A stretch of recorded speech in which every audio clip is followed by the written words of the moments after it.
Trump warns of new strikes against Caribbean drug cartels.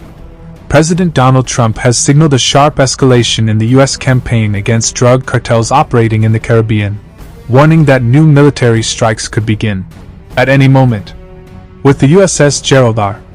now positioned in Caribbean waters and more than a dozen U.S. warships and thousands of troops already deployed since early September, the administration has intensified its pressure on alleged Venezuelan narco-terrorist networks. Over 20 airstrikes have already targeted suspected drug smuggling boats, resulting in more than 80 casualties. Trump claimed that maritime trafficking has dropped by 85%, forcing cartels to shift their operations to land routes, where the U.S. now plans to expand its efforts.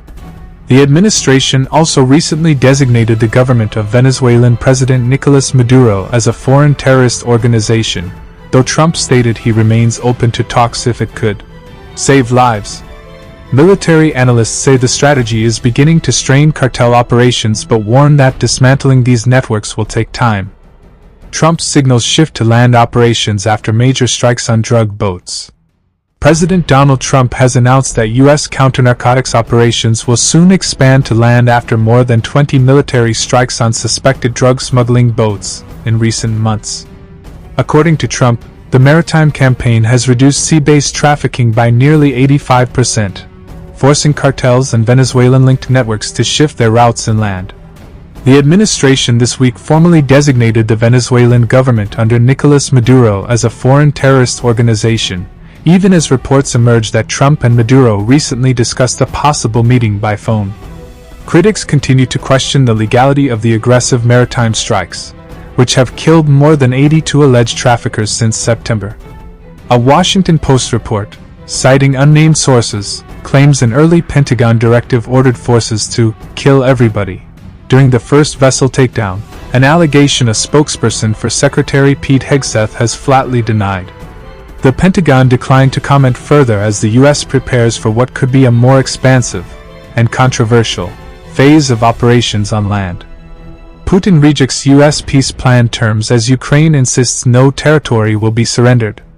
Russian President Vladimir Putin said the U.S. peace proposal for Ukraine could serve as a basis for negotiations, but only if Ukrainian forces withdraw from territories Russia claims. He warned that if Kyiv refuses, Moscow will achieve this through military means. Ukraine immediately rejected the demand, with its chief negotiator stating that as long as President Volodymyr Zelensky is in office, Ukraine will not give up any land. Analysts note that even if Zelensky wanted to consider concessions, the Ukrainian constitution requires a national referendum before any territory can be ceded. Experts argue that areas like Donetsk remain strategically vital. Surrendering them would leave the rest of Ukraine vulnerable to a renewed Russian offensive. Despite nearly 4 years of intense fighting, Russia has failed to capture the region, reinforcing Kyiv's determination to hold the line.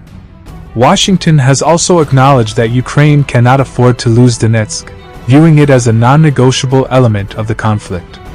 Meanwhile, the discussion shifted to the Western Hemisphere where U.S. officials addressed rising tensions with Venezuela.